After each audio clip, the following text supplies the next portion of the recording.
Oh, this isn't what I want to be doing, but man, when I get out on that field, just forget about everything, focus on football.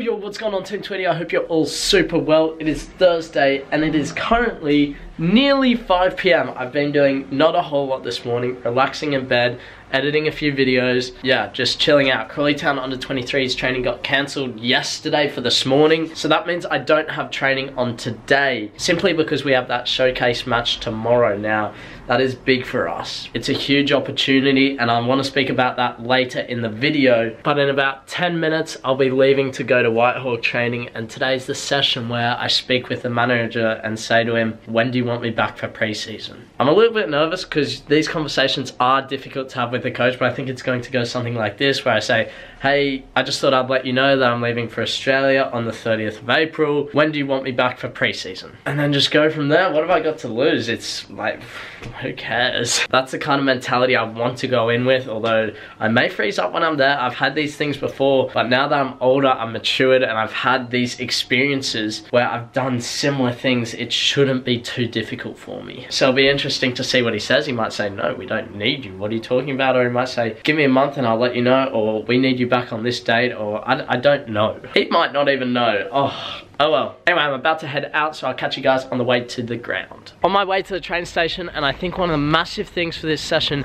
is to do my best to have a good session. Now, obviously, I'm trying to do that every week, but if I can go into this talk with the manager confidently, then I'll be better placed when I'm speaking with him. It's just a mental thing, and it also reflects on him. If he sees that I'm having a good performance, it may change his opinion, you never know. So this isn't really going to plan. I get to the Crawley train station and I missed my train by about 3 seconds. Look, I'm just gonna take the L for it. I missed my train. I didn't plan well enough to make sure that I was on time. Usually I get there with at least a couple minutes to spare. And today just didn't work out like that. So I'm currently in 3 Bridges, as you can see, but I don't want to be here. I need to go to Brighton. Now here's the thing, I get into Brighton at about 6:19 PM. And then if I catch a train from Brighton to where I'm training, I'll arrive at the training ground at 6:40 PM. Now I'm thinking, man, I want to be there on time. We're supposed to get there at 6:30, but training doesn't really start till 6:40, 6:45. So what I think I'm going to do is go to Brighton and then get a taxi from Brighton. Will that be quicker? I'll have to look at it. If it's quicker, look, I'm just going to cop however much it is, the 10 quid, 15 quid. As much as I don't want to pay that, I need to be on time for this session. It's my mistake, it's my fault.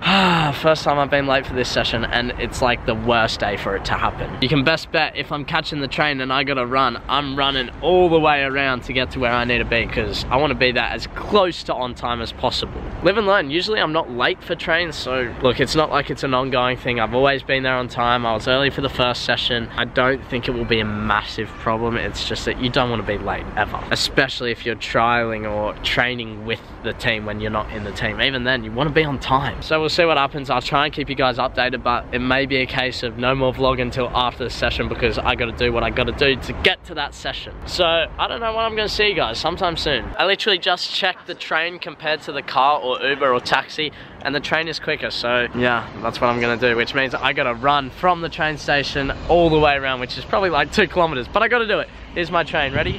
Bang. Hail it down. Thank you. He waved at me. Now, seeing as I'm going to be late for this session, I'm just getting changed. I got my socks, so literally all I have to do when I get to the ground is put my boots on and take my big jumper off, and then I'm ready to go on the field. If I don't do this now, that's like seconds or a minute. Every second counts. These are desperate times. This bathroom is real small as well, so I'm just gotta make do. Should never have made this mistake in the first place. I could see the field on the train, and the players were definitely not there yet, so I have a little bit of time. I think I'll be alright, but I gotta keep this jog up. Oh, this isn't what I want to be doing, but man, when I get out on that field, just forget about everything, focus on football. I need to put in a solid performance today. It's what I gotta do. Anyway, really looking forward to this session. Just want to get out there. I don't want to be doing this. See you guys soon. I'm on the train ride home now, and there's literally no one on this train. Now, I arrived at the session, I was only a little bit late, but there were very few people after me that had arrived, so I was like, okay, this is sweet. I'm not necessarily late, although I am, it doesn't look too bad. When I arrive, I see all the coaches and the manager, I shake their hands, I'm like, sweet, the manager's here. After the session, I'll speak to him. It does make sense to speak to him before the session. I don't know, I think most of you guys can agree on that one. And on top of that, all the times that I've trained there, he has been there after the session if he's there at the beginning. And it just so happens this one time after the training session, he's not there. He had left like midway through the session, I believe, because I was looking out for him. I was making sure that he was there. And I couldn't find him, so I was like, man, this sucks. And yeah, so I didn't end up speaking with him. It's a shame, but what can you do, really? Like, I wasn't gonna speak to him before the session. That's like, it just doesn't make sense to me. It's not the end of the world though, because I still have like another 2 weeks training with them, which is another 2 opportunities. And if worst comes to worst, I'll give him a phone call. I think this is the sort of conversation though that I want to have face to face with him. There's lots of benefits in that. Not only is it good for me to see his vibe, see his body shape, his emotion towards it, but also it shows some character to go up and speak to him in person rather than hiding behind a phone. That is that, and then I also wanted to get some more info from my mates, who I think is pretty honest, and I continued to hassle him. I said, be honest with me, 100% honest. Do you think I can play at this level? And he said, yeah, I think you can. The problem that he sees though is that there's players who are bigger than me and can kind of fit the same role that I can play, which I agree to an extent. In the defensive midfield position, there's definitely players who are much taller, much stronger, can win headers. That's not my game. My game is finding that pass, the vision, creating chances, scoring goals. That's why I like to play as an attacking midfielder. And then he went on to say, you know, you play at this level, if the coach likes you, you're going to be playing every game. And it's like I've thought always, you just need to find one coach who absolutely loves you and they will play you. It's football. There are thousands of professional clubs, even more semi-professional clubs.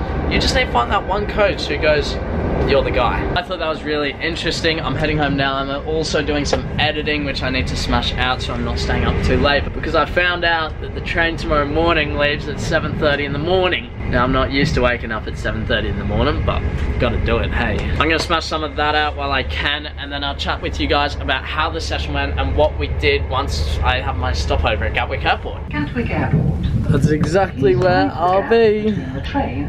Just in there.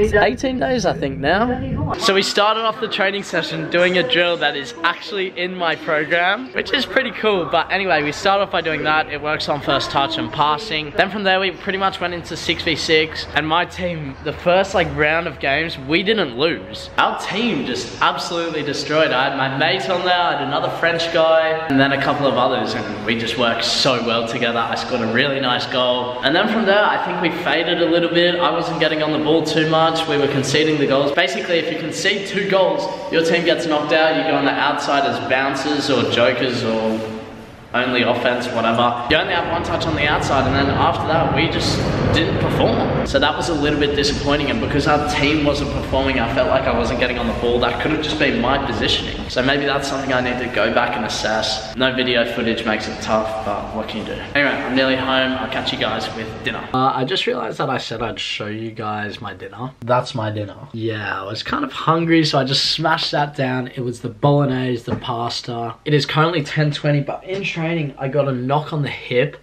Basically this massive, strong midfielder. We went in for a 50-50 ball and he was low on the ground, and as he went to get his arm in front of me, he elbowed me straight into my hip bone, and it is extremely sore. Yeah, that one really hurts. It's just football though. It's part of the game. We get stepped on the foot, we get hit across the face, whatever, you just put up with it. Anyway, I think I'm going to head off to bed. I'm just too tired. I need sleep. I'm exhausted. Tomorrow is an absolute massive day for me. The showcase game, who knows what could come of it. I just get the feeling that it could be a really good day, in the sense that I'm going to go out there, I'm going to perform, and I'm going to be the best me on that day. I don't know, there's just a feeling. I scored a couple nice goals in training, I've made some nice passes, I haven't lost the ball too often. It's just something in the air. I'm feeling good. So if I can take that into the game, only good things will come. Now before I go, we got a text earlier on this morning telling us what the starting lineup is, and if I have a look at it here,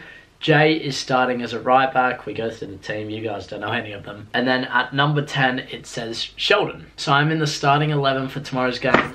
it could be as a number 10, it could be as a 6'8". From that, if he's putting me 10 Sheldon and number 2 Jay, it makes sense that I'm playing as an attacking midfielder, which is my favourite position. Look, I've said it before, I'm happy to play wherever the coach puts me, but I feel most comfortable as an attacking midfielder. It means I can receive the ball in between the lines, I can drive the ball, I can use my vision to create the plays going forward. I can also have shots. Like, I just love attacking mid. There's just so much to it, not just on the ball, but you have to be smart in how you position yourself off the ball, making sure you have the right body position, being the opposite side of the ball, creating space. I feel like it's the position where you get the most freedom to do what you want. Obviously the coach gives you some restrictions, says, hey, Sheldon, do this, do this, do this. But I love 10. 10 is just sick. So, big things to come tomorrow, but anyway, Team 20, I'm signing out. Make sure you leave a like on this video, subscribe if you're around here, join the journey, and I'll see you in tomorrow's video.